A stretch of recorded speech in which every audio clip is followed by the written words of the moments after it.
يوسف المرزوقي زيارته إلى روضة آل بورقيبة، وبعد وضع إكليل من الزهور على ضريح الزعيم وتلاوة الفاتحة على روحه تجول بمتحف يضم صور وأغراض شخصية للفقيد، ليتحول فيما بعد إلى القصر الرئاسي بسقانس.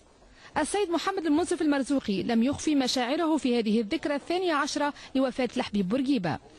أنا متأثر برشا لأني نتذكر لما جيت وقت اللي توفى الزعيم بورقيبة، وحبيت نجي نشارك في الجنازة نتاعو، ونتذكر كيفاش يعني كانوا يدفعوني ما خلوش ندخل، ودخلت الا بالسيف، وقلت لهم هذا رغم اللي أنا كنت معارض كبير لي، نعتبر لي هذا يعني مؤسسة الدولة التونسية، وأنا جاي باش يعني نقدم التعازي لأهله، وحقيقة يعني ما دخلت الا بالسيف بالقوة.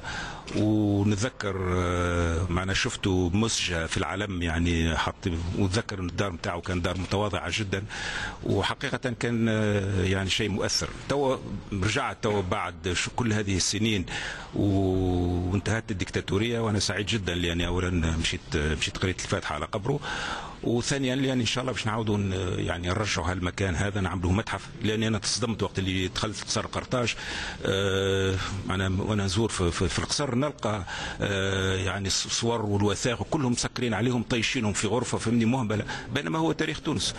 سواء تكون متفق مع بورقيبه مش متفق، انا ثم برشا اشياء ما كنتش متفق معها، وانا من عائله يوسفيه قديمه ومعارض قديم، لكن كل حاجه بقعتها. يعني هذا رجل زعيم وهذا رجل اسس الدوله، يعني كل حاجه بقعتها، ما تخليش عواطفك الشخصيه وكذا. وقتها انا قلت انه لابد انه نعمل متحف، وانه هالاشياء هذه كلها تتحط في متحف.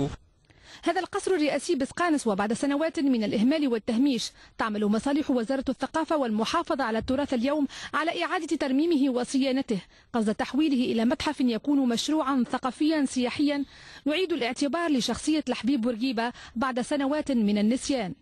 القضيه هي رد الاعتبار للناس الكل، الناس كل لازم تاخذ الاعتبار نتاعها، اليوسفيين لازم ياخذوا اعتبارهم، بورقيبه لازم ياخذ اعتباره، المنطقه هذه منطقه المنستير اللي اهملت اكثر من 20 سنه زاد وتسلطت عليها كثير من المظالم، لازم رد الاعتبار لها، الساحه لازم رد الاعتبار ليه، المناطق الداخليه لازم الاعتبار، لازم نرد الاعتبار للتوانسه الكل.